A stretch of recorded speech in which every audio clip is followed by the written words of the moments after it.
Babala, ang kwentong malapit mo nang marinig ay ang unang bahagi ng isang istoryang yayanig sa iyong buong pagkatao. Ito ang totoong kwento ni Lola Luwalhati, isang babaeng hinarap ang impyerno at nabuhay upang ibahagi ito. Paunawa, matindi ang salaysay na ito. Kung ikaw ay isang taong sensitibo, marahil mas mabuting huminto ka na rito. Si Lola Luwalhati ay magbabahagi ng kanyang pinakamadilim na alaala, mga bagay na itinago niya sa katahimikan sa loob ng maraming dekada. Ngunit kung naniniwala ka sa kapangyarihan ng katatagan ng tao, kung nais mong masaksihan ang isang paglalakbay ng katapangan na hindi sukat akalain, kung gayon, maghanda ka. Ang kwento ni Lola Luwalhati ay hindi lamang isang salaysayng kaligtasan. Ito ay isang sigaw laban sa inhustisya, isang testamento sa lakas ng espiritu ng tao. Bago tayo magpatuloy, hinihiling namin na mag-subscribe ka sa aming channel at i-like ang video na ito. Ang bawat subscription, bawat like, ay isang pagpupugay kay Lola Luwalhati at sa lahat ng kababayan na, tulad niya, ay hinarap ang hindi may larawan. Ang iyong suporta ay nagbibigay daan sa amin na ipagpatuloy ang pagliligtas at pag-iingat ng mamahalagang kwentong ito na pinapanatiling buhay ang alaala ng mga taong sa kanilang sakripisyo ay naglatag ng daan para sa ating kasalukuyan. Ngayon, huminga ka ng malalim. Handa na kaming makinig. Ako si Luwalhati at sa edad na 93, parang kahapon lang nang nararamdaman ko ang pulang putik na dumidikit sa aking mapang paslit. Nagpapasalamat ako sa pagpunta mo para pakinggan ako. Pero sasabihin ko na sayo, ang ikukwento ko ay hindi pampatulog ng bata. Kukulo ang dugo mo sa galit at baka pati sikmura mo ay bumaliktad. Pero huwag mo akong masamain, anak, iba ang panahon nun. Salamat sa Diyos, ngayon, malaki na ang pinakaiba para sa mga babae. Oh, di kaya'y dapat lang. At tingnan mo, hindi naman lahat ay masama. Nakaroon din ako nga sandaling ligaya, makikita mo. Ngayon, mahanda ka, dahil wala akong buong araw, at palagay ko, ikaw rin. Kaya simulan na natin. Umupo ka riyan at makinig ng mabuti, dahil ang kwentong ito'y makakapagpatayo ng balahibo maging sa makalbo. Isinilang ako noong taong 1930. Ako ang bunso sa 10 makakapatid. Isipin mo yon, ang aming bahay ay isang maliit na bahay na kahoy. Alam mo na, simple lang pero maganda sa sarili nitong paraan. May maliit pangang beranda sa harap kung saan kami umupo para makpahangin sa dapit hapon. Luma na ang matabla, pero laging may paraan si tatay para mapanatiling maayos ang lahat. Sa umaga, ang sikat ng araw ay pumapasok sa masiwang, pinapasayaw ang alikabok sa hangin. Sa gabi, naku, ang manggagasera ay lumilikha nga aninong parang multo sa dingding na nagpapagana sa aming imahinasyon sa mga kwentong katatakutan na ikinukuwento ngang mga nakatatanda. Aba, Ginong Maria, nakakatakot talaga.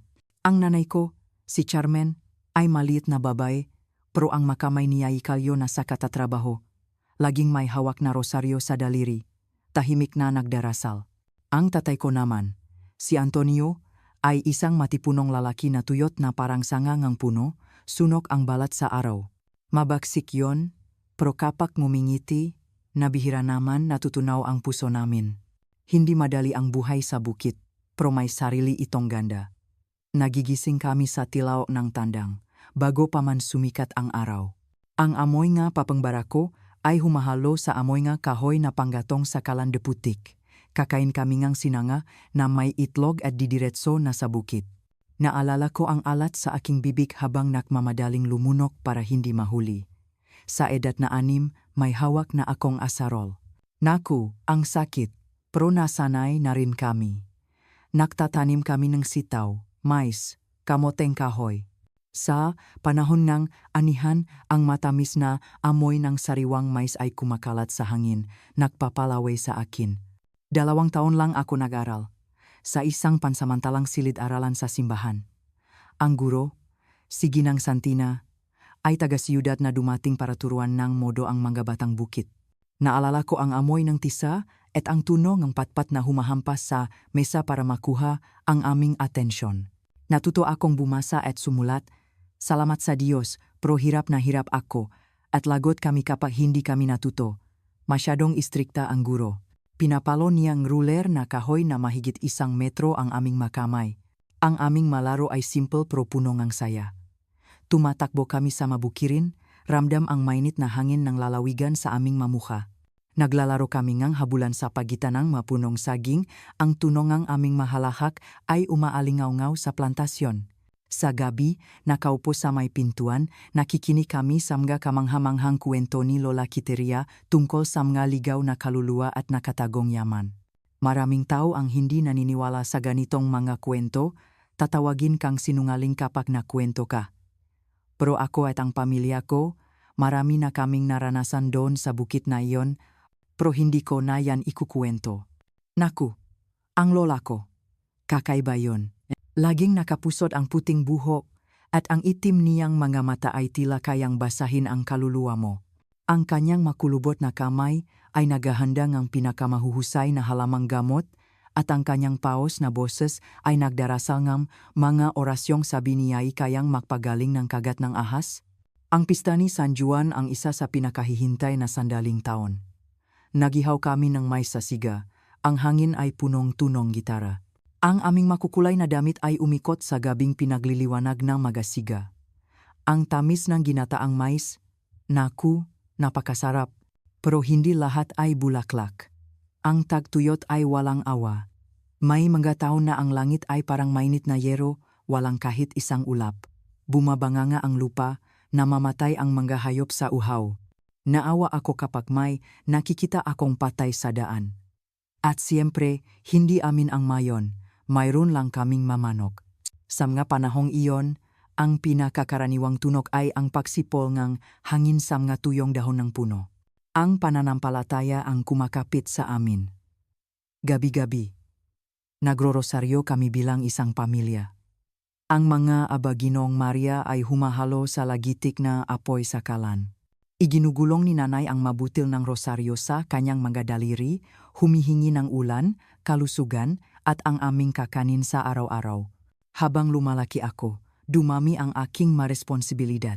Sa edad na 10, inaalagaan ko na ang nakababata kong kapatid na parang sarili kong maanak. Nagpapalit ng lampin, nagpapaligo, nagtitimpla ang gatas. Ang amoy ng panis na gatas at ihing sanggol ay mas karaniwan pa kaysa sa pabangongang sampagwita. Ang kahirapan ay aming kasama sa araw-araw. Ang damit, lahat may takpi.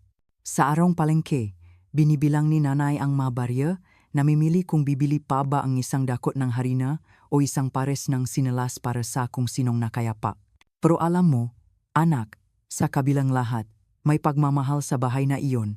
Sa gabi, nakukuwentuhan kami sa paligid ng mesa, nakikinig sa huningang makuligli sa labas. Kapag hindi gaanong pagod si tatay, kinukuha niya ang gitara at tumutuktong ng makundiman na tungkol sa pag-ibig at pangungulila.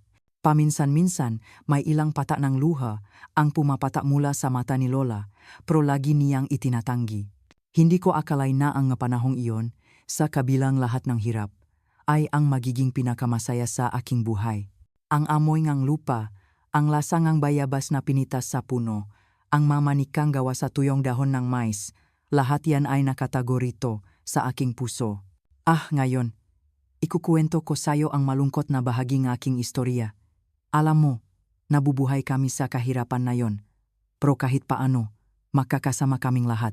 Hanggang sa isang araw, tila gumuho ang langit sa aming pamilya. Kakatapos ko lang mag-13 anyos nang makasakit si tatay. Nagsimula sa isang matinding ubo na hindi gumagaling. Akala namin, trangkaso lang. Pero lumala ng lumala. Diyos ko po, kung paano humina ang malakas na lalaking iyon sa aming harapan. Ang amoy ng lagundi at saang dahon ng dalandan ay bumalot sa bahay. Si Lola Quiteria ay naghahanda ng gamot mula sa mga halaman sa gubat, mga boteng napakabaho. Iniinom lahat ni tatay ng walang reklamo, kaawa-awa. Sa gabi, naririnig namin ang ubo niya na umaalingaw-ngaw sa bahay, parang iluluwa na niya ang kanyang baga. Si nanay ay laging may hawak na rosaryo, pabulong na nagdarasal, San Blas, protektahan mo po ang lalamunan ng aking Antonio, pero parang kahit si San Blas ay hindi kami naririnig noon. Isang gabi, hindi ko malilimutan, nilagnat ng mataas si tatay. Pinagpapawisan ng malamig, nanginginig na parang dahon sa hangin.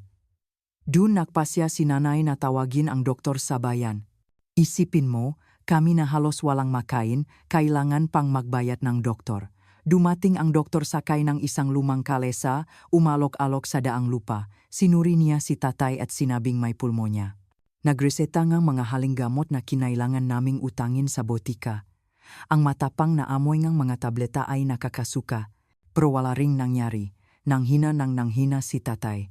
Isang umaga ng linggo, napakaaga, ibinuga niya ang kanyang huling hininga. Aba Ginoong Maria, anong sakit? Ang iyak ni nanay ay tila nanggagaling sa kaibuturan ng kanyang kaluluwa. Kaming maana ay umiyak din ng husto, tulad niya. Ang libing ay sa araw ding iyon dahil wala kaming paraan para imbalasamuhin ang katawan. Ang amoy ng kandila, bulaklak at basang lupa habang ibinababa nila ang kabaong. Ang iniisip ko lang, at ngayon, Diyos ko, paano kami mabubuhay nang wala si tatay? Naalala ko rin na ang mga maliliit kong kapatid, walang kamuwang-muwang sa sitwasyon, ay hindi naiintindihan ang nangyayari. Naglalaro sila ang habulan. Sana nga lang, hindi ko na rin maalala. Ayan na nga, anak. Ang buhay, hindi ka binibigyan ng panahon para makabawi sa mga nawala. Kinabukasan pagkatapos ng libing, lahat kami ay nagtatanong kung paano na kami. May utang kami sa tindahan, sa botika, at ngayon, wala na si tatay para magtrabaho sa bukid. Si Lola Quiteria, ina ni nanay, ay kasama na namin mula pa nung makaisip ako. Matapos mamatay ni tatay, siya ang namahala sa pamilya ng may bakal na kamay. Si nanay, kawawa, ay parang ligaw na kaluluwa sa bahay. Hindi nawawala ang rosaryo sa kamay niya, laging bumubulong ang magadasal. Siguro, mas lalo siyang kumapit sa relihiyon para makayanan ang sakit. At ako, naku, anak, kinailangan kong maging matanda agad. Sa edad na 13, ako na halos ang naging inang tahanan. Inalagaan ko ang mga kapatid ko, nagluto, naglinis. Ang makamay kong kalyo na sa bukit ay lalo pang tumigas sa kakukusot ng damit sa batya. Ang pinakamasakit ay makita ang dispensa na paubos ng paubos. Minsan sa isang araw na lang kami kumakain, at kung minsan, wala pa, ang sinangag na may itlog ay naging luho na. Ang itlog mula sa 6 naming manok ang naging pangunahing pakukunan namin ng protina. Pero kahit ganun, hindi sapat para sa lahat. Pinaghahatian namin ang bawat itlog para lang mapakain ang lahat ng bibig. May mga araw na kahit yon ay wala, at lugaw na lang ang kinakain namin para malinlang ang gutom. Kumakalam ang sikmura namin, pero nakukunwari kaming hindi namin naririnig. Malungkot makita ang mga bata na umiyak sa gutom at wala kaming maibigay. Naalala ko, isang beses, ang bunsong kapatid ko ay umiyak buong gabi sa gutom. Lumabas ako ng patago at namitas ng mga prutas sa gubat, mga bayabas na medyo hilaw. Bumalik akong puro galos sa tinik, pero kahit paano, tumigil sa pag-iyak ang bata. Ang bukit, ngayong wala na si tatay, ay napabayaan na. Sinubukan naming magtanim, pero mahirap nang wala ang kanyang lakas. Namamatay ang nga pananim, tinutubuan ng damo. Ang lupa namin ay hindi mataba.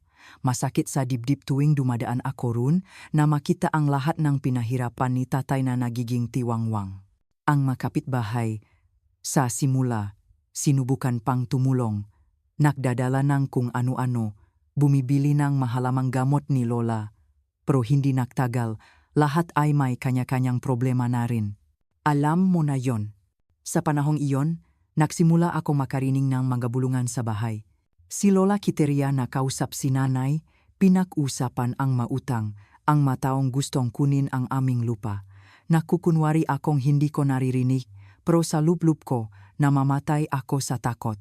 Isang gabi, nahuli ko si nanay, na umiyak ng patago sa kusina. Tinitingnan niya ang isang lumang litrato, yung itim at puti, ng kasal nila ni tatay.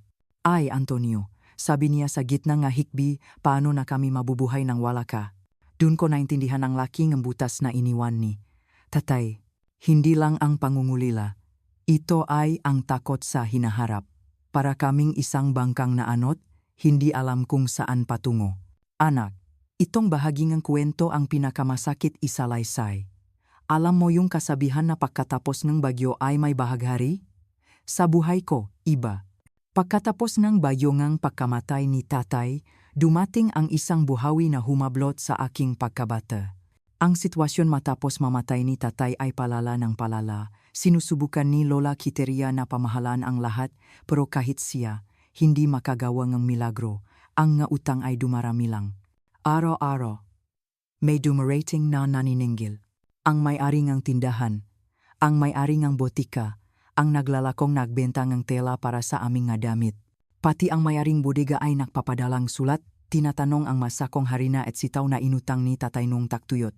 At nariyan pa ang usurero mula sa bayan na nakpahiram ng pera sa utos ni Lola para sa gamot ni tatay na may interes na mas mataas pa sa torang simbahan. Naalala ko isang gabi, nahuhugas ako ng pinggan sa kusina. Kung matatawag mong hapunan ang isang malabnaw na sabaw na may kaunting harina. Narinig ko si nanay na kausap si Lola Quiteria sa sala. Nagpadala na naman ng mensahe si Don Jofencio, sabi ni nanay, nanginginig ang boses. Sabi niya, kukunin niya ang ating lupa kung hindi natin mababayaran ang utang.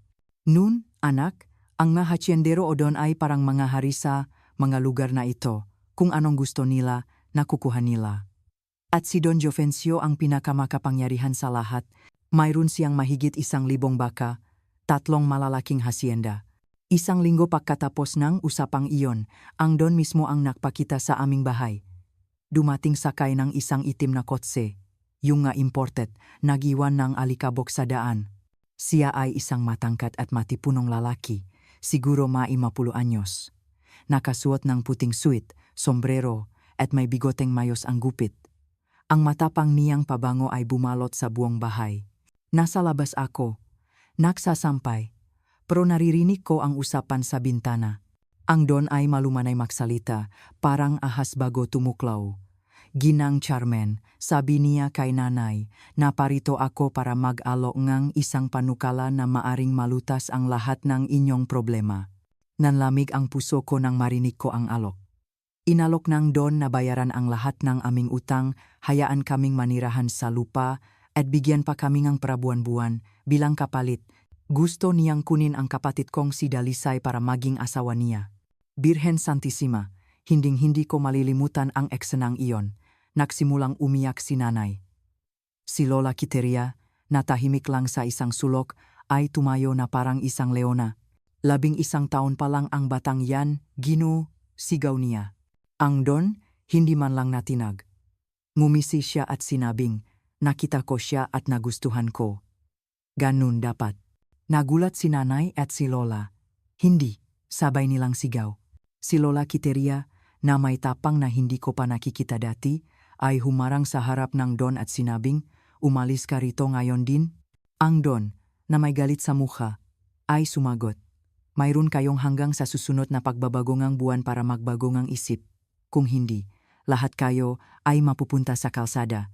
At umalis siya, nagmumura, ang walang kwentang pagmamataas na yan ang magdadala sa mga hangal na ito sa pusali. Pagkaalis niya, bumalot ang mabigat na katahimikan sa bahay. Walang tigil sa pag-iyak si nanay. Si Lola Quiteria ay parot parito na parang kaluluwang ligaw, bumubulong at nagdarasal.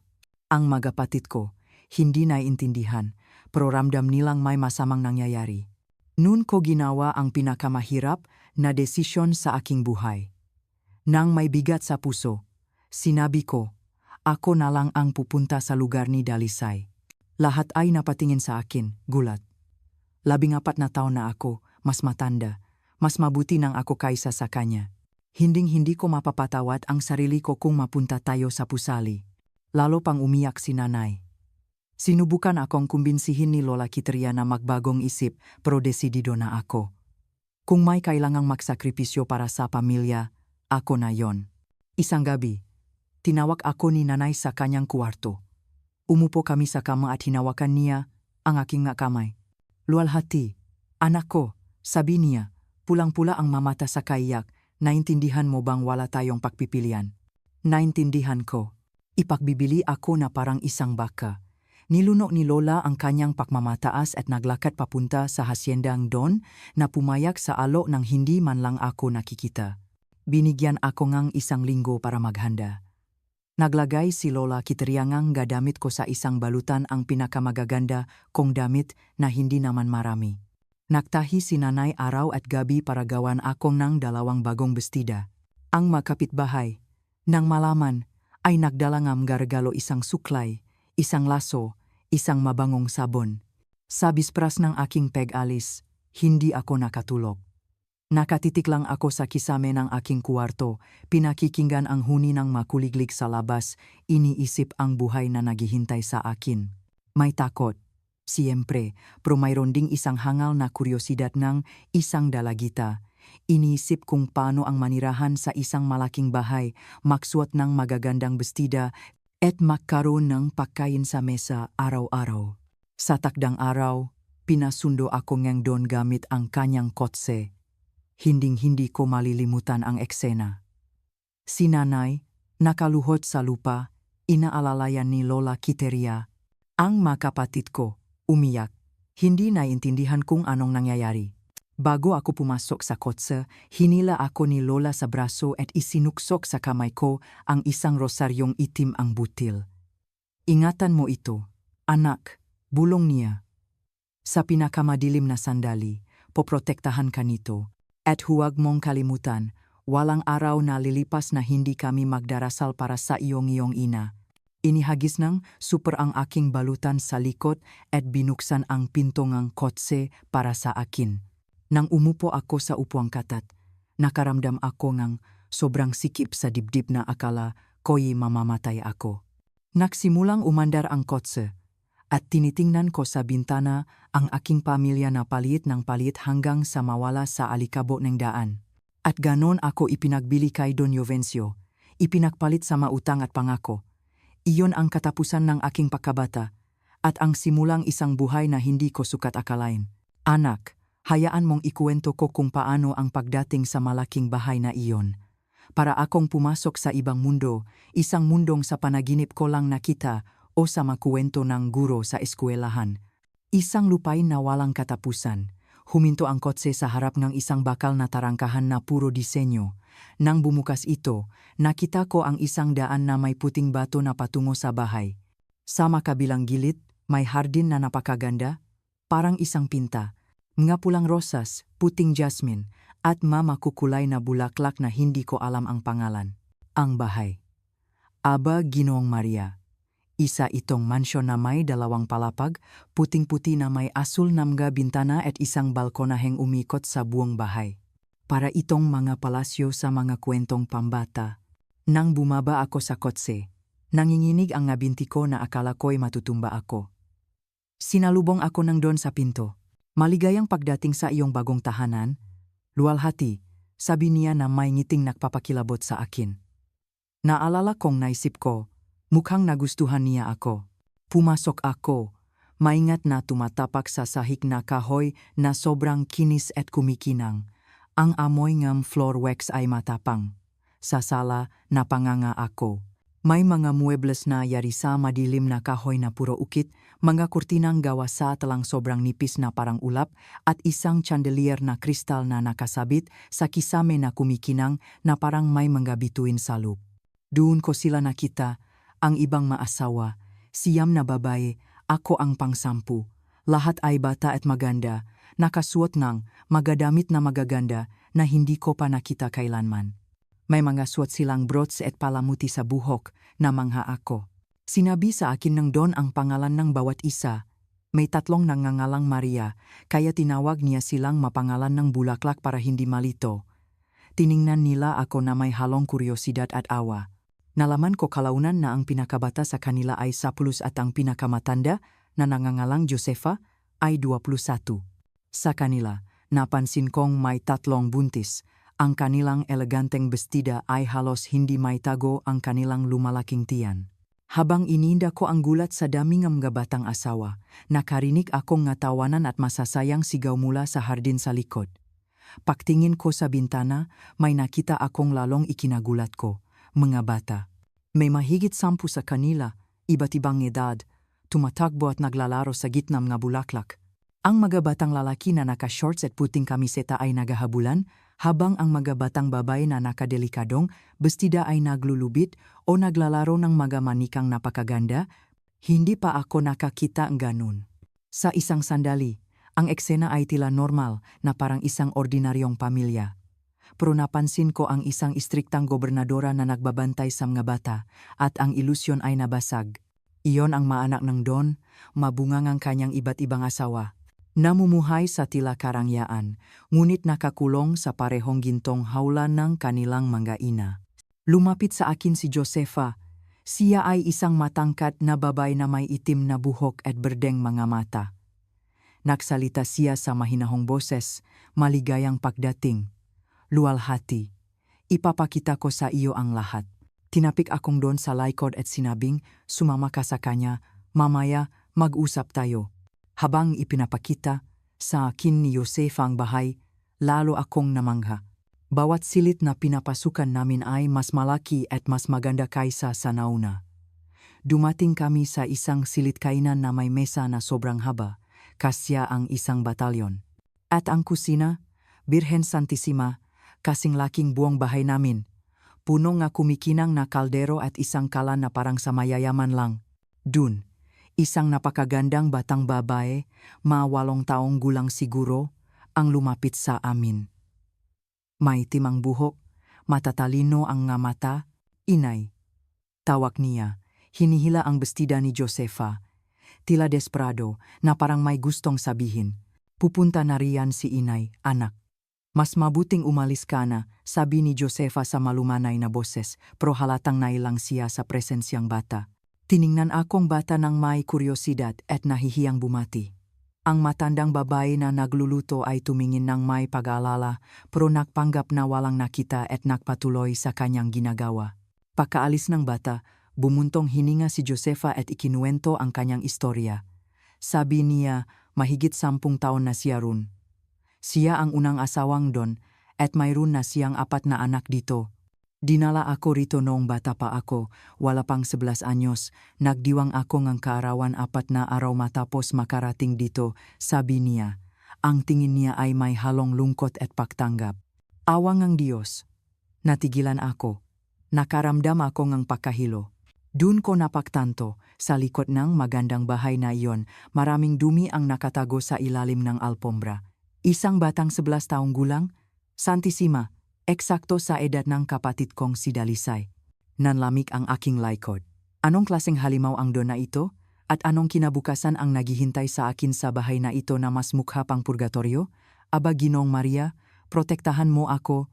Dun, sa harap ng pasilyo ng kusinang iyon, pinoproseso ko ang lahat ng narinig ko kay Josefa nang sumalpok sa ilong ko ang amoy ng pagkain.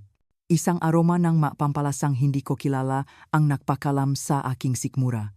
Matagal na akong hindi nakakain ng maayos, alam mo na, pero agad na nawala ang gutom ko nang simulang ipaliwanag ni Josefa ang mapatakaran sa bahay. Dito, bawat isa ay may araw kasama ang Don. Pabulong niyang sabi. Sa ibang mga araw, inaasikaso natin ang bahay, ang hardin, nagbuburda. Gustong Don na lahat ay malinis at maayos.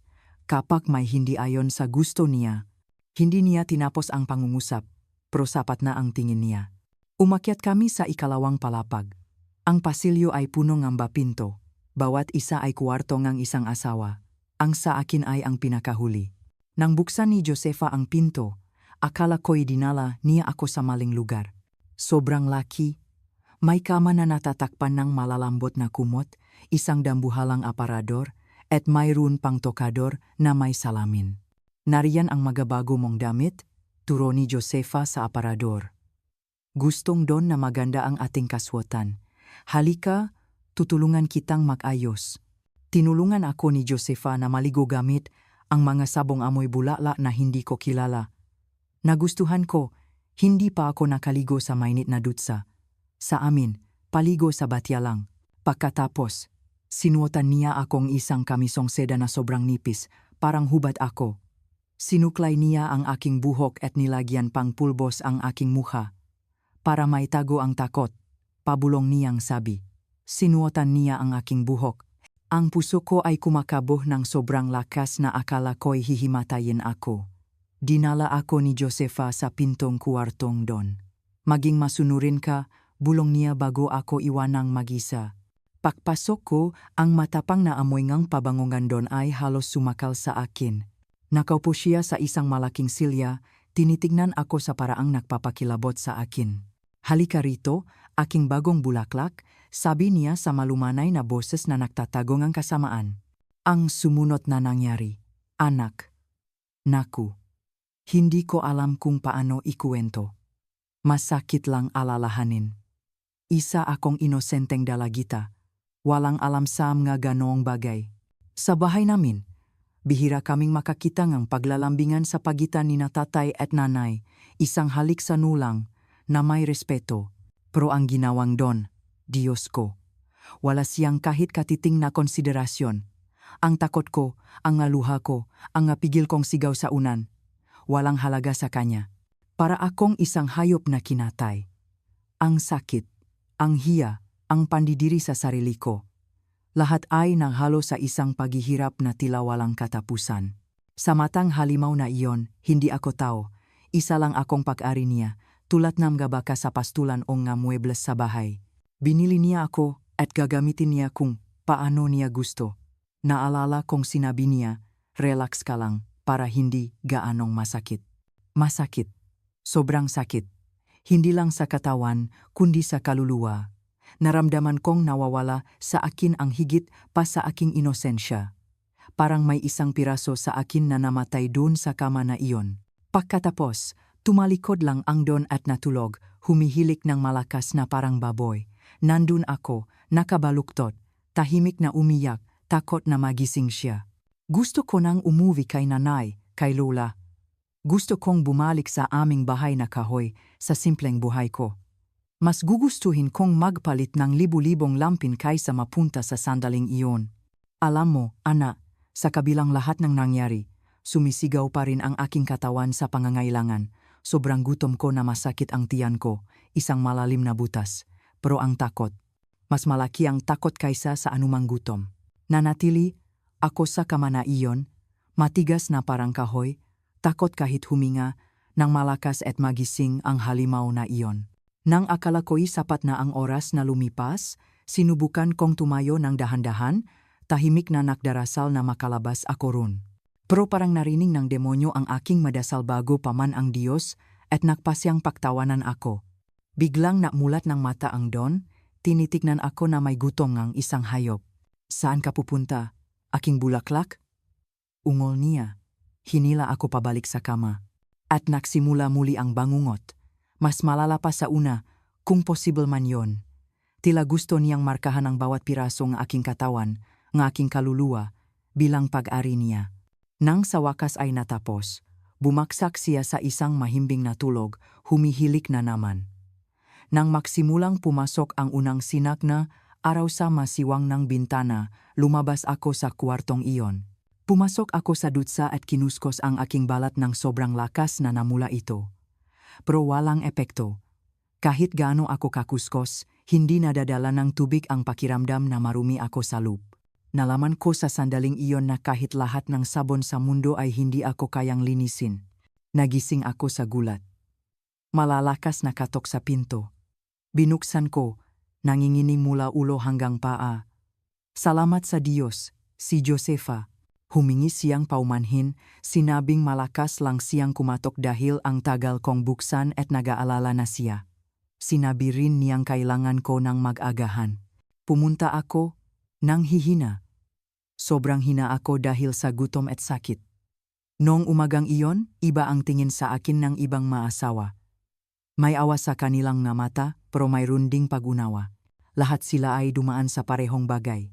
Dinalhan ako ni Josefa ng isang tasang sa makakatulong to sa sakit. Sabi niya, pinipisil ang aking kamay. Anak, may mabagay sa buhay na ito na mas gugustuhin nating kalimutan.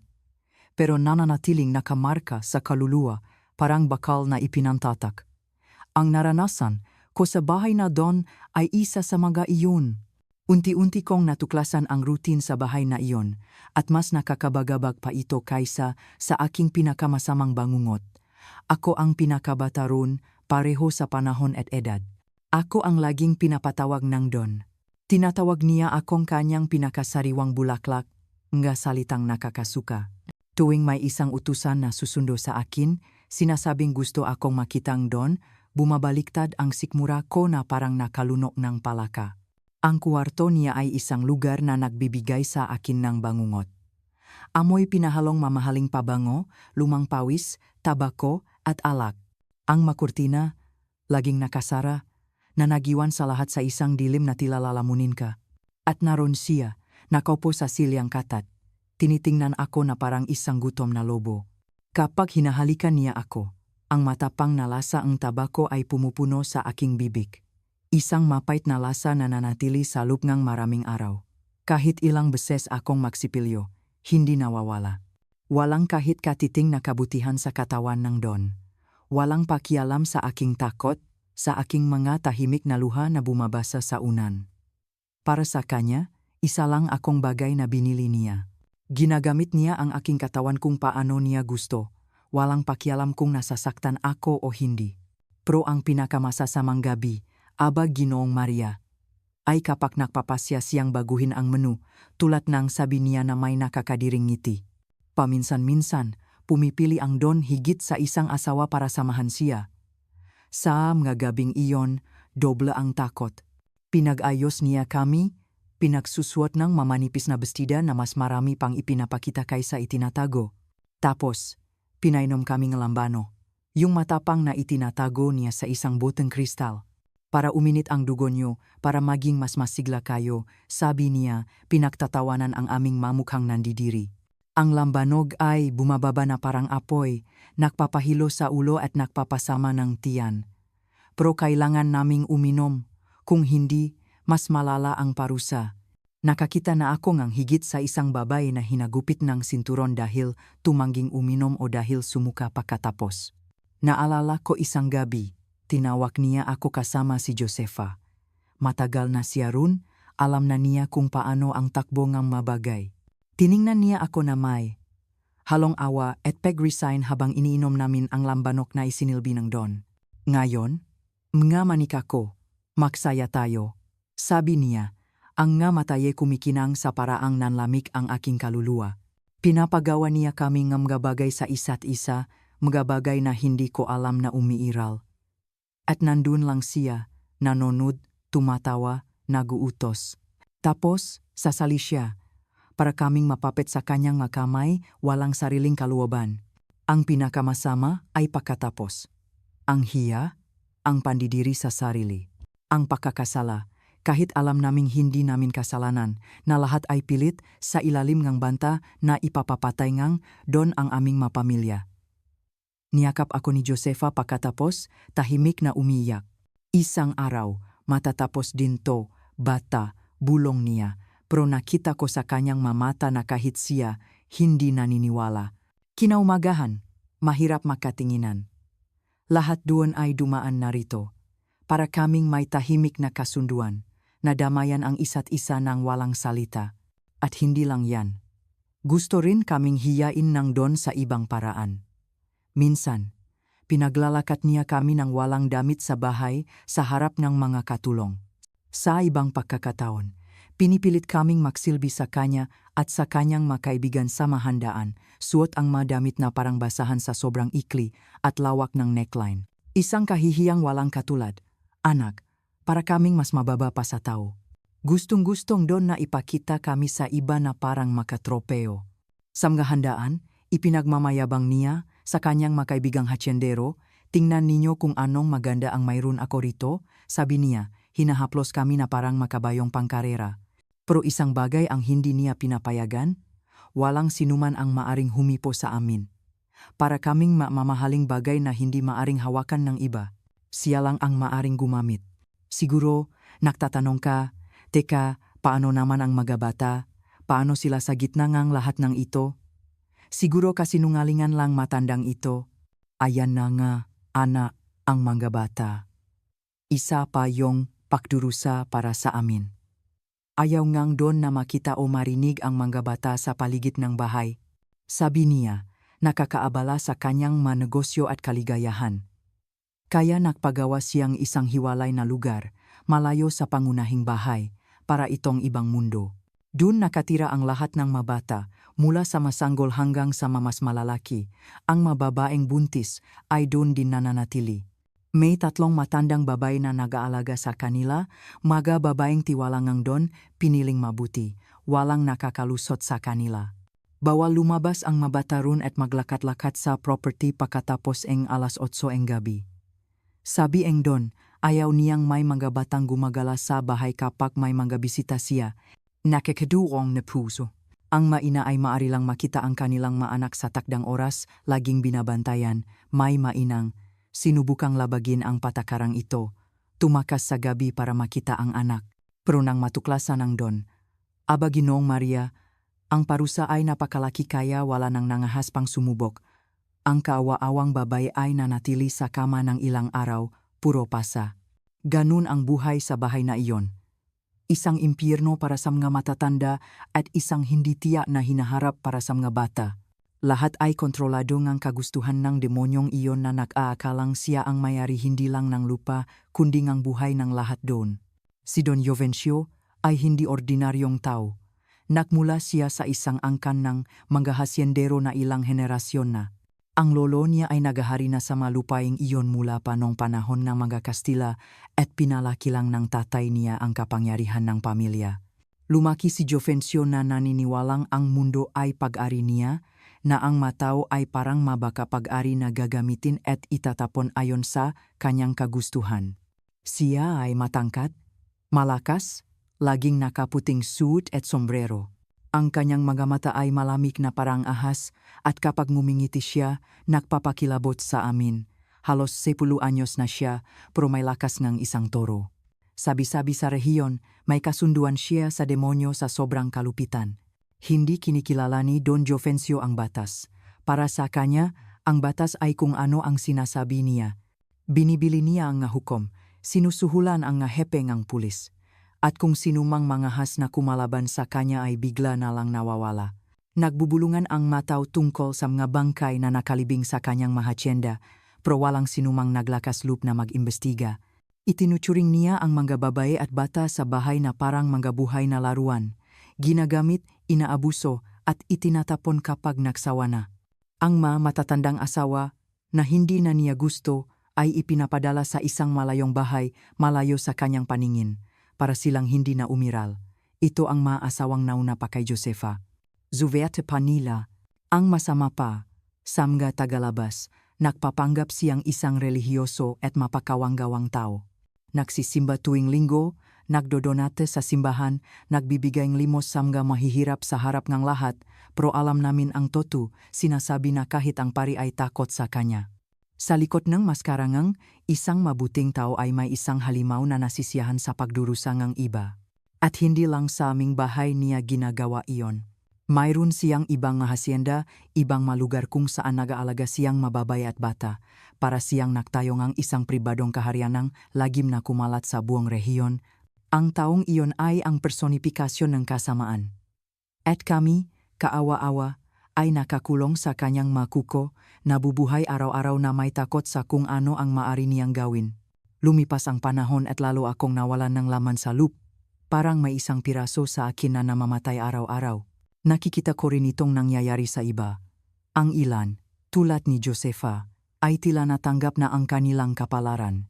Ang iba ay kumakapit sa kanilang maanak, ang tanging alif nila. Minsan, naisip ko ang aking pamilya, ang kapatid kong si Dalisay na iniligtas ko sa ganitong kakilakilabot na kapalaran. Iniisip ko kung tama ba ang ginawa kong pag-alay ng sarili. Dumaan kaya siya rito kung hindi ko ginawa iyon? Mas mabuti kayang napunta kami sa kalsada? Hindi ko alam, anak. Hanggang ngayon, hindi ko alam.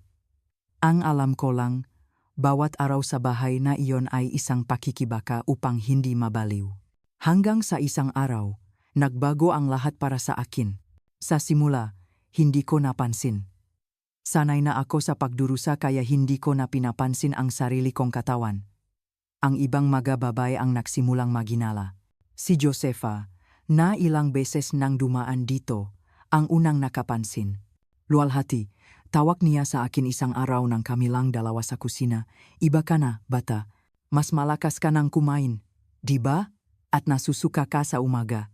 Nalito ako sa simula, pero napaktanto ko. Halos 2 buwan nang hindi ako dinadatnan. Aba Ginoong Maria, possible ba? Buntis ako? Binalot akong takot na halos himatayin ako. Buntis sa Don. Isang anak ng halimaw na iyon ang lumalaki sa loob ko. Paano ko ito kakayanin? Pero si Teresa, nabuntis na sa 3 pagkakataon, ay pinakalma ako. Kalma lang, bata, sabi niya. Niyakap ako. Hindi pa to katapusan ng mundo. Sa katunayan, maaring ito ang iyong kaligtasan pansamantala. Siya ang nagturo sa akin ng trik. Kapag tinawag ka ang Don, magpanggap ka lang na masama ang pakiramdam mo. Ayaw niya sa buntis na nasusuka. Ipapadala ka niya agad doon sa bahay ng mga bata. At ganun ko inanunsyo na buntis ako. Isang gabi, tinawag akong Don. Nagpanggap akong nasusuka ng sobrang tindi na halos maniwala na rin ako. Ang Don, nandidiri ang mukha at pinalayas ako. Pumunta ka sa bahay ng mga bata, ungol niya. Ayokong may babaeng masama ang pakiramdam malapit sa akin. Bigla, mayroon akong proteksyon. Ang buntis na asawa ang tanging nakaliligtas sa mga kakilakilabot na gabing iyon. Para bang may katiting na konsiderasyon ang Don sa mga anak na isisilang o marahil ayaw niya lang talaga sa mga buntis. Ganon ako napunta sa bahay ng mga bata. At anak, laking gulat ko. Ang bahay na iyon ay isang mundong ganap na naiba sa inaasahan ko. Malaki, maganda at punong buhay. Ang mapader ay pininturahan ng masasayang kulay. May malaruan na nakakalat saan man. At ang tunog ng tawanan ng mga bata ang pumupuno sa hangin. Doon nakatira ang 16 na anak ng Don. 16? Halos hindi ako makapaniwala. May mga bata sa lahat ng laki, maraming nga sanggol. At hindi lang ako ang nandun. Si Teresa at si Maria ay buntis din. Si Maria, kaawa-awa, malapit ng manganak, sobrang laki ng tiyan na halos hindi na makalakad. 4 na matandang babae ang nag-aasikaso sa lahat. Inaamin ko, mali ang akala ko sa kanila. Akala ko, mamasusungit at walang pusong bruha sila. Pero iba ang katotohanan. Nalaman ko agad na nagtatrabaho sila ron dahil sa takot at pangangailangan. Tinatakot ng Don ang kanilang mapamilya, kaya wala silang pagpipilian kundi sumunod. Si Aling Lourdes, ang paborito ko, isang matandang babae na may puting buhok at mababait na mata na laging may salitang pampalubaglub. Minsan, nang kami lang, sinabi niyang kinamumuhian niya ang Don ng buong puso. Kung kaya ko lang, dadalhin ko ang lahat ng mabatang ito palayo rito, sabi niya, puno ng luha ang mga mata. At sinabi rin niyang tuwing malapit ang Don o ang kanyang makatiwala, nagiging masungit siya at pinapagalitan ang mabata para ipakita na istrikta siya. Sa umaga, tumutulong ako sa pag-alaga ng mabata. At laking gulat ko, anak, ang mabatang iyon ay napakabait. Lahat ay magaganda at malulusog, punong sigla at kuryosidad. Tumatakbo sila, naglalaro, tumatawa. Ngunit may 2 bagay na dumudurog sa aking puso sa bahay ng mga bata na yon. Ang una ay kung paano naapektuhan ng pagbubuntis ang bawat isa sa amin sa iba't ibang paraan. Si Teresa, kaawa-awa, laging nagsasabing gusto niyang maging buntis, hindi dahil sa pagbubuntis mismo, kundi dahil ito ang tanging paraan para mas matagal niyang makasama ang 2 niyang anak. Ito lang ang pagkakataon kong maging ina talaga, sabi niya. Hinahaplos ang tiyan habang pinapanut ang mga batang naglalaro. Kami naman ni Maria, nalulungkot kami sa ibang dahilan. Alam naming mananatili lang kami ron hanggang sa huminto sa pagpapasuso ang sanggol. Pagkatapos nun, kailangan na naming bumalik sa malaking bahay at magtakdangang 1 araw sa 1 linggo para makasama ang mga bata, kung papalarin. Ang pinakamasama ay ang sistema ng pagbisita na itinatangang Don. Pinapayagan niya lamang ang isa sa amin na bisitahin ang mga bata bawat araw at 1 beses lang sa 1 linggo. Ngunit dahil 10 kaming babay sa bahay, nangangahulugan ito na bawat isa sa amin ay maari lamang makita ang aming mga anak isang beses bawat 2 linggo sa pinakamagandang sitwasyon. Ngunit hindi laging ganun kadalas. Minsan, dahil sa kapritsong don o dahil may isa sa amin na pinarusahan, kinakansela ang nga pagbisita.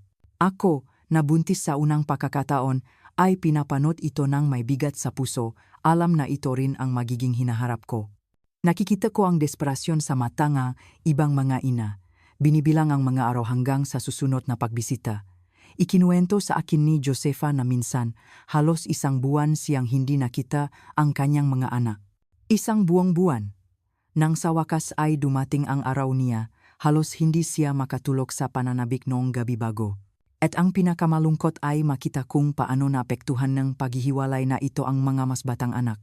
Sinabi sa akin ni Teresa na minsan, pagkatapos ng ilang linggo na hindi nakita ang kanyang bunsong anak, umiyak ang bata sa kanyang kandungan, gustong bumalik sa mga braso ni Aling Lourdes. Sabi niya, parang may sumaksak sa kanyang dibdib. Minsan, nakakatakas ang mabata at nakikita ang kanilang maina sa malaking bahay, mabilis at patago, siyempre. Nang makita ko ang lahat ng ito, natakot ako sa kung ano ang naghihintay sa akin pagkatapos ipanganak ang aking sanggol.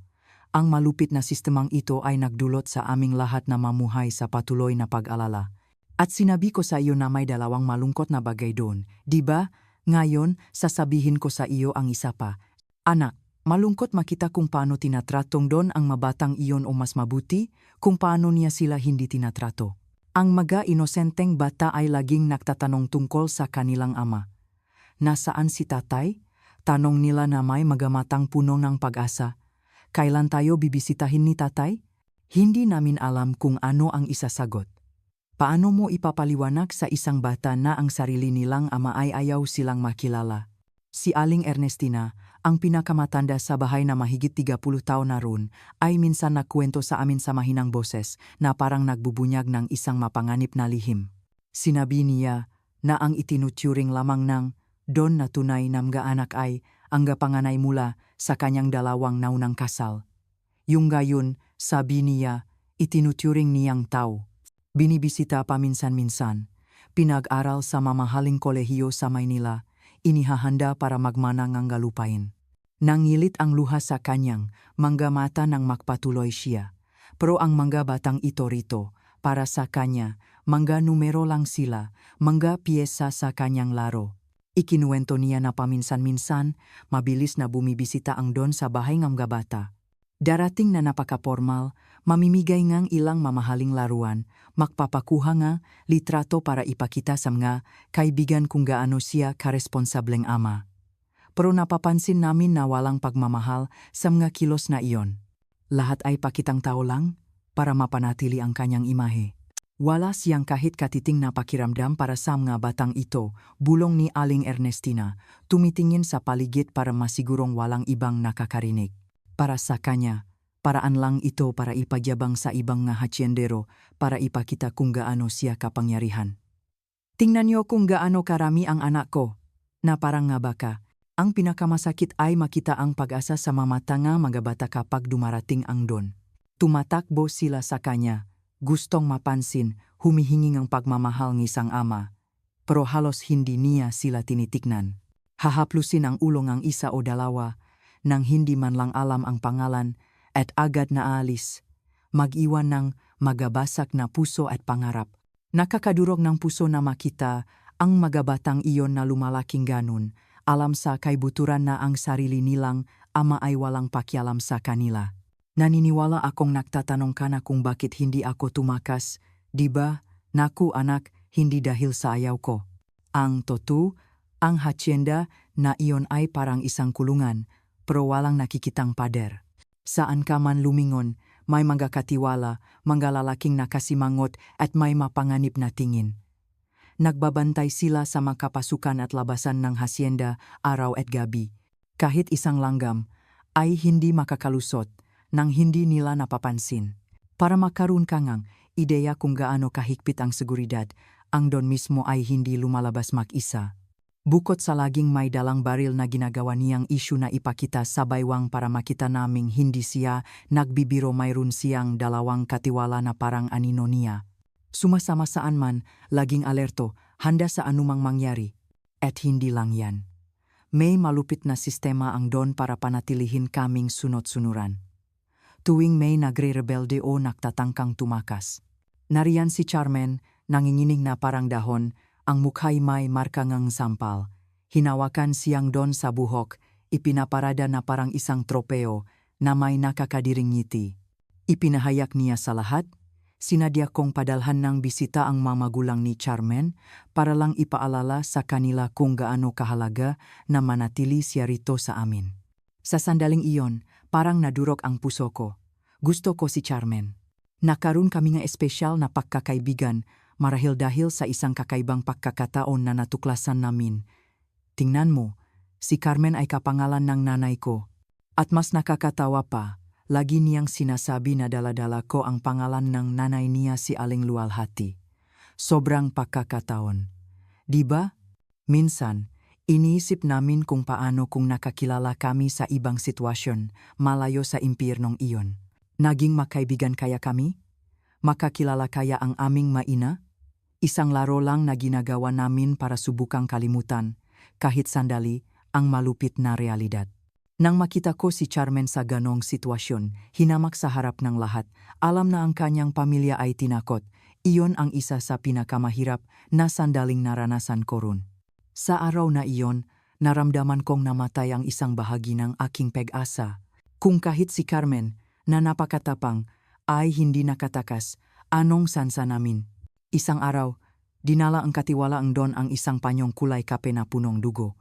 Kinilala ito ni Carmen na pag-aring kanyang ina. Sobrang lungkot. Pagkatapos ng araw na iyon, hindi na naging pareho si Carmen. Nawala ang kislap sa kanyang mamata na parabang ninakaw ang kanyang kaluluwa. At ako, natutunan ko sa pinakamasakit na paraan na ang pangarap ng kalayaan sa hasyenda na iyon ay maring makahalagang napakalaki, hindi lang para sa amin, kundi para sa mga mahal namin sa labas. Minsan, dinadala namin ang mga bata para maglaro malapit sa malaking bahay. Sinasamantala ko ang mga pagkataong iyon para mabilis na makausap ang ilan sa ibang mga babay. At walang nagbago ron. Ang impyerno ay nananatiling pareho habang kami ay nasa loob na bulang proteksyon ng aming mga sinapupunan. Isang araw, tinawag kami ni Josefa, ako, si Teresa at si Maria. Sabi niya, may darating na bagong babay. Sumikip ang dibdib ko. Isa na namang babay para saktan ng Don. Nagayos kaming lahat at pumunta roon para hintayin ang kanyang pagdating. Alam mo, isang bagay na napansin ko, si Josefa ay medyo balisa. Ayaw niyang makipag-usap sa akin tulad ng dati. Naisip ko, baka dahil sa pakadismaya na may darating na namang bagong babae. Habang naghihintay kami, hindi ko mapigilang isipin kung paano ang babaeng ito. Alam kaya niya kung ano ang pinapasok niya. Ginawa kaya niya ang tulad ko, nag-alay ng sarili para sa pamilya. Ang paghihintay ay tila walang katapusan. Nakaupo lang kami sa salang malaking bahay, walang nagsasalita. Tanging ang tunog ngaming mga buntong hininga ang bumabasag sa katahimikan. Nakikita ko ang takot sa matangang, iba takot na alalahanin ang sarili nilang pagdating, takot sa kung ano ang pagdadaanan ng kaawa-awang babae. Sa wakas, narinig namin ang tunog ng isang kotse. Kumabog ang dibdib ko, bumukas ang pinto, at naroon siya. Diyos ko po, anak, nang makita ko kung sino, parang nawala ang sahig sa ilalim nga aking mapa. Si Dalisay, ang kapatid kong bunso. Ang batang iniwan ko sa bahay halos isang taon na ang nakalipas, narito na ngayon, nakatayo sa pinto, nanlalaki ang mamata sa takot. Lumaki si Dalisay, pero bata pa rin. 12 taon na siya at narito, nasa impyernong ito. Nakita niya ako at tumakbo para yakapin ako. Ate Luwalhati, sigaw niya, yumakap sa akin. Niyakap ko siya ng mahigpit.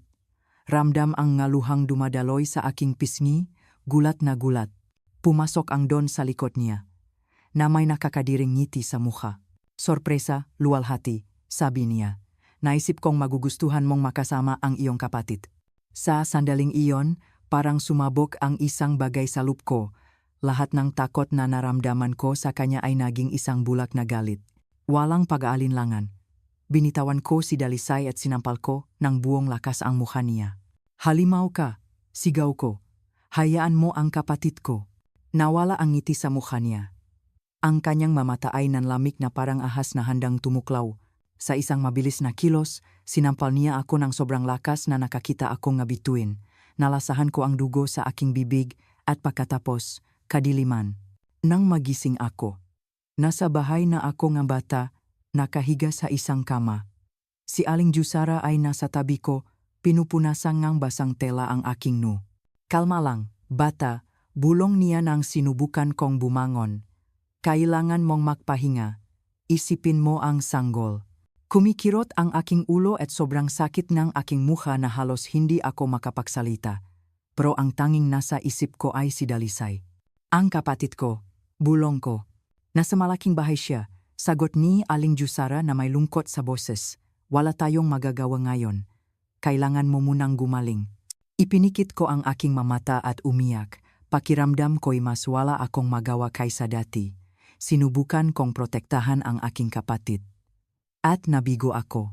Ngayon, nasa makuko na siyang halimaw na iyon at hindi ko man lang siya mapuntahan. Sa masumunod na araw, nasa isang paghihirap ako na walang katapusan. Hindi ako makaalis sa bahay ng mga bata dahil sa aking pagbubuntis at wala akong balita kay Dalisay. Sobrang kaba ko na nakaroon ako ng matinding pulikat. Hindi ako makabangon ng maayos. Sobrang takot ko na baka mawala ang sanggol. Nakaroon akong matinding pagdurugo. Inisip ko kung ano ang pinagdadaanan niya, kung ano ang ginagawa sa kanyang don. Bawat minuto ay isang pagpapahirap. Gusto kong patayin ang demonyong iyon gamit ang sarili kong mga kamay. Sa wakas, pagkatapos ng halos isang linggo, nakita ko ang aking kapatid. Bumisita siya sa bahay ng mga bata kasama si Adelaide. Araw niya iyon para makita ang kanyang anak. Nang makita ko siya, sumikip ang dibdib ko. Si Dalisay ay tila tumanda ng ilang taon sa loob ng ilang araw. Ang kanyang nga mata na dati buhay na buhay at makislap, ngayon ay mapurol na. "Dalisay," mahina kong tawag, lumalapit sa kanya. Tumingin siya sa akin at sinubukang ngumiti, pero isang malungkot at basak na ngiti. "Ate Luwalhati," sagot niya, halos isang bulong. Nakayakapan kami at naramdaman kong nanginginig siya sa aking mga braso.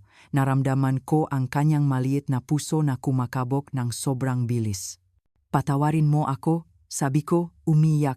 "Sinubukan kitang protektahan. Sumusumpa ako, sinubukan ko." Lumayo ng kaunti si Dalisay at tiningnan ako sa mata.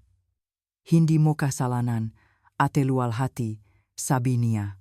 "Sinubukan akong itago ni nanay at lola, pero pinapuntang doon ang kanyang nga katiwala. Sila, tinakot nilang papatayin ang lahat kung hindi ako sasama." Nangilabot ako. "At kumusta sina nanay, si lola, ang mabata?" tanong ko, takot sa isasagot niya.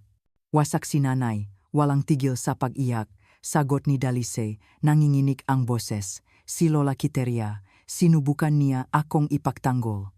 Itinulak siyang katiwala ng sobrang lakas na nahulog siya at nabali ang braso. Kahit ganun, sinubukan pa rin niya akong pigilan. Sumisigaw na batalang ako na walang isang salita ang don. Nakaramdam akong sobrang galit na akala ko'y sasabog ako. Sinira ng halimaw na iyon ang aking pamilya. Kinuha niya muna ako, ngayon hinila niya ang aking kapatid sa parehong impyerno." "Dalisay," sabi ko, hinahawakan ang kanyang makamay. "Hahanap akong paraan para makaalis tayo rito. Hindi ko alam kung paano o kailan, pero isinusumpa ko, aalisin kita rito." Yumuko si Dalisay. Ibinaba ang boses na halos isang bulong. "Ate Luwalhati, si Lola Quiteria, hindi pa sumusuko sa atin. May plano siya." Naramdaman kong tumalon ang puso ko. "Plano? Anong plano?" "Ang galing talaga ni Lola. Nakaka-proud siya. Nangangalap siyang ebidensya laban kay Don Jovencio," sabi ni Dalisay. Kumikinang ang mga mata. "Alam mo ba, ang panganay niyang anak, yung nag-aral sa Maynila, Mukhang sangkot siya sa mga ilegal na gawain, gumagawa ng malalaking utang. Pero hindi pa yan ang pinakamasama. Napanganga ako. At paano nalaman ni Lola yan? Naalala mo si Mang Jose, yung nagtrabaho dati sa Don? Tinanggal siya at bumalik sa ating baryo. Ikinuwento niya lahat kay Lola, paliwanag ni Dalisay. At higit pa, sinabi ni Mang Jose na mula pa nung panahon ng ama ni Don Jovencio, nagnanakaw na silang lupang ang iba. Mayroon pa ngang isang malaking hasyenda na hindi naman talaga sa kanila. Halos hindi ako makapaniwala. Pero paano yan makakatulong sa atin? Sabi ni Lola, nawawalan ng suporta ang Don sa Maynila, ayaw sa kanyang bagong gobernador. At ngayon, sa mga kwentong itong pagnanakaong lupa at mapangabusong paniningil sa mga nangungupahan, maraming mahahalagang tao ang nakatingin sa kanya. Ipinakakalat ni Lola ang makwentong ito, pinakusapan ng mga tao, nakahanap pa siya ng paraan para magpadala ng sulat sa isang diaryo sa Maynila. Naniniwala siyang kung mawawalan ng pera at suporta sa politika ang Don, hindi niya mapapanatili ang kanyang kapangyarihan dito. Ang tapang talaga ni Lola. Pero Dalisay, napakadelikado niyan kung malaman ng Don. Alam ni Lola, pero sabi niya, ito lang ang ating tanging sansa. At hindi lang yan, may darating na malaking pabrika sa kabilang bayan, maraming tao ang pumupunta roon para magtrabaho.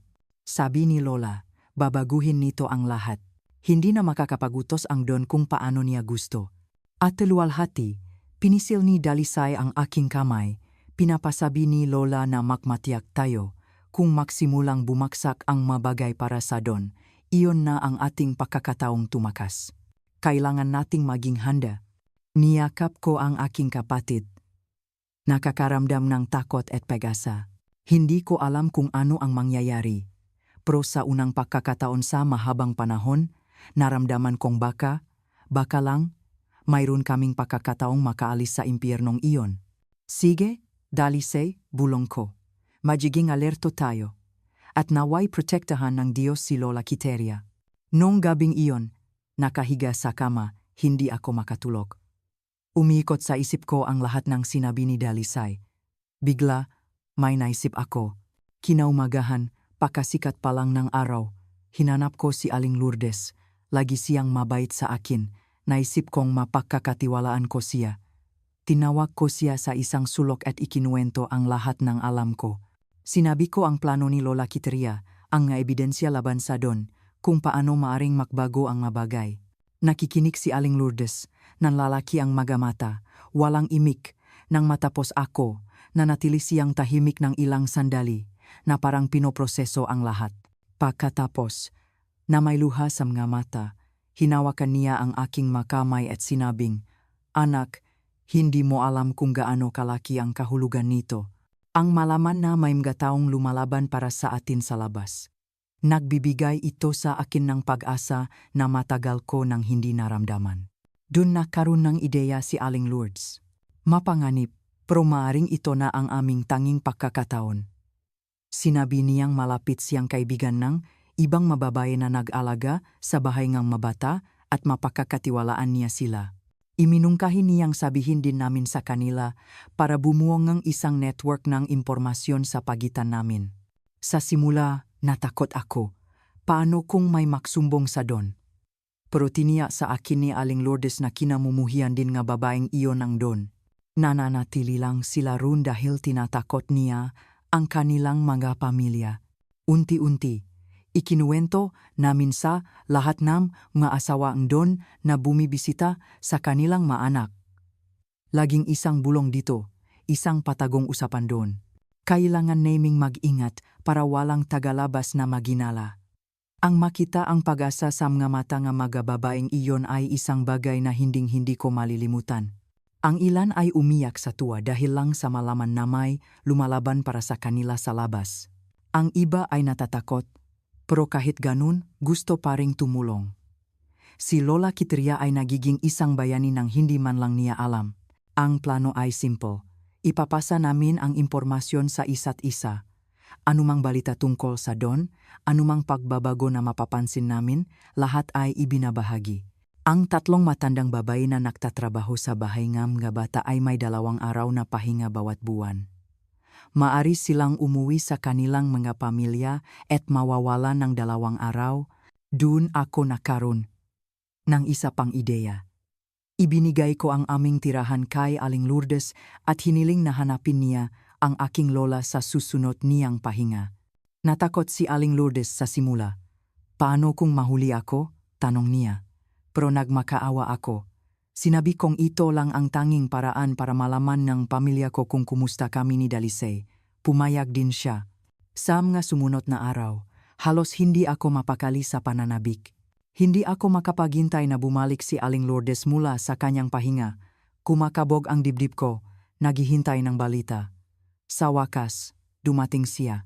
At nang makaroon ng pagkakataon, tinawag niya ako sa isang sulok. Luwalhati, sabi niya na may ngiti sa mukha. Pumunta ako. Nakausap ko ang lola mo. Naramdaman kong nanlambot ang aking matuhod. At kumusta siya? At si nanay? Ang iba pa? Hinawakan ni Aling Lourdes ang aking mga kamay, kumikinang ang mata sa emosyon. Mabuti silang lahat. Anak, ang lola mo, napakatapang na babae. Nang ikuwento ko sa kanya na alam natin ang lahat ng ginagawa niya, akala ko'y matatakot siya, pero hindi. Natuwa siyang malaman na nakakaisa tayo. Sabi niya, lalaban siya hanggang sa huling hininga para mailabas ka at ang iyong kapatid diyan. Huminto siya sandali, na parang pinipili ang masalita. Anak, hindi ko nagawang sabihin. Alam mo na kung ano ang ginagawa ng Don dito sa iyo at sa ibang maasawa. Naisip kong sa iyo ang desisyong iyon. Ikaw ang magpapasya kung gusto mong malaman nila o hindi. Naramdaman ko ang isang buhol sa aking lalamunan, pero naintindihan ko. Tama siya. May mga bagay na sobrang bigat para ikuwento. Kahit paano, sa ngayon. Nagpatuloy si Aling Lourdes, mas mahina ang boses. Pero sinabi kong buntis ka, at may 11 asawa ang Don dito sa hacienda. Aba Ginoong Maria, galit na galit ang nanay at lola mo. Akala ko, kukunin nila ang unang kabayo at pupunta rito para patayin siya. At higit pa, luwalhati, sinabi ng lola mo na hindi naaabuting ng 1 buwan bago bumaksak ang Don. Hindi niya may bigay ang mga detalye.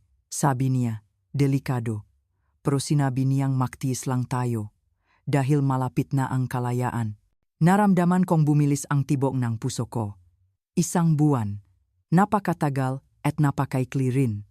At ngayon, Aling Lourdes? Tanong ko, nanginginig ang boses. Anong gagawin natin? Ngayon, anak, sagot niya na may determinadong tingin, maghihintay tayo at maghahanda. Dahil kapag dumating ang oras, kailangan nating maging handa na tumakbo palayo rito ng mas mabilis hanggat maari. Napakaraming bagong balita ang dala ni Aling Lourdes. Sobrang sabi kong malaman ang lahat. Nagpatuloy siya sa pagsasabi. Luwalhati, ang asawa ko, si Jomar, sabi niya tutulong din siya. At ang 2 kong panganay na anak na lalaki, sina Pedro at Antonio, handa rin silang gawin ang anumang kinakailangan. Pagkatapos, kinuha niya mula sa kanyang bulsa ang isang maliit na rosaryo na asul ang mabutil. Nakilala ko agad. Iyon ang rosaryong ginagamit ni nanay araw-araw para magdasal. Inabot niya ito at sinabing, nang kumalma na ako, pinabibigay ito ngang lola mo sa iyo. Sabi niya, para makaroon kang ang lakas. Paliwanag ni Aling Lourdes, sabi niya, tuwing gabi, 9:00, magdarasal siya gamit ang parehong rosaryong ito. Para sabayan mo siya sa pagdarasal kahit sa malayo. Hinawakan ko ang rosaryong iyon sa aking dibdib na parang ito ang pinakamahalagang kayamanan sa mundo. At totunga, ito ay isang piraso na aking pamilya, isang paalala na ako, si Dalisay, at maging ang sanggol na dala ko ay hindi nag-iisa. Nagsimula akong umiyak doon mismo isang iyak ng ginhawa, ng pangungulila, ng pag-asa. Niyakap ako ng mahigpit ni Aling Lourdes at hinayaang umiyak sa kanyang balikat. Salamat, Aling Lourdes. Bulong ko, niyakap siya ng mahigpit.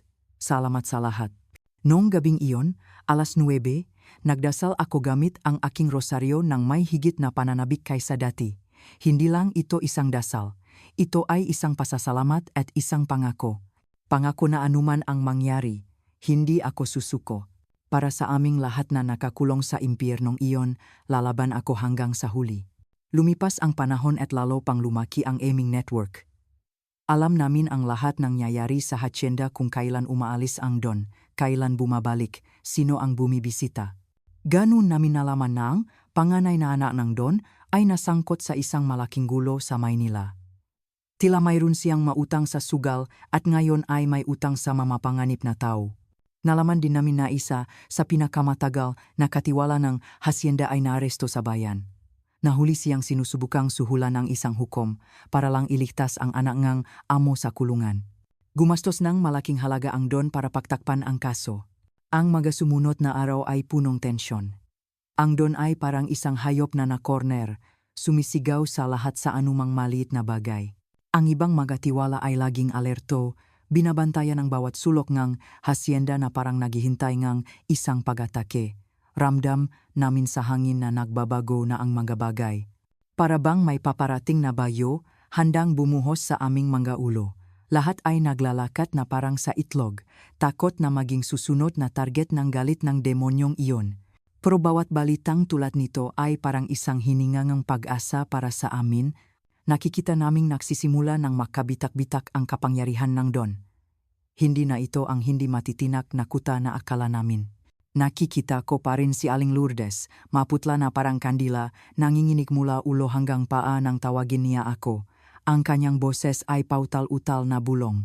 Luwalhati. May nangyaring trahedya sa malaking bahay, anak. Huwag kalimutang mag-comment ng part 2 para malaman ko kung gusto ninyong ipagpatuloy ang aking salaysay. Sasabihin ko na sa inyo, ang demonyong si Don Jovencio ay nagiwan ng isang landas ng dugo at luha bago siya tuluyang maabot ng hustisya. Kinuha niya sa akin ang isang taong napakahalaga. Ito ay isang pakawala na nagiwan ng isang butas na napakalalim sa aking kaluluwa na hanggang ngayon ay hindi pa ako nakakabawi. Pakiusap, huwag umalis nang hindi nagiwan ng like. Ang inyong suporta ay napakahalaga sa amin. Tingnan din ninyo ang aming aklat ng 100 reseta nga halamang gamot mula sa mga lola para sa iba't ibang karamdaman. Ang link ay nasa unang nakapin na komento. Kung interesado kayo, bisitahin ninyo para makilala ang aming mahalagang gawa. Ito ay mga reseta na naipasa mula sa henerasyon hanggang sa henerasyon, bawat isa ay may sariling kwento. Hihintayin ko kayo sa part 2. Pagpalain kayong Diyos.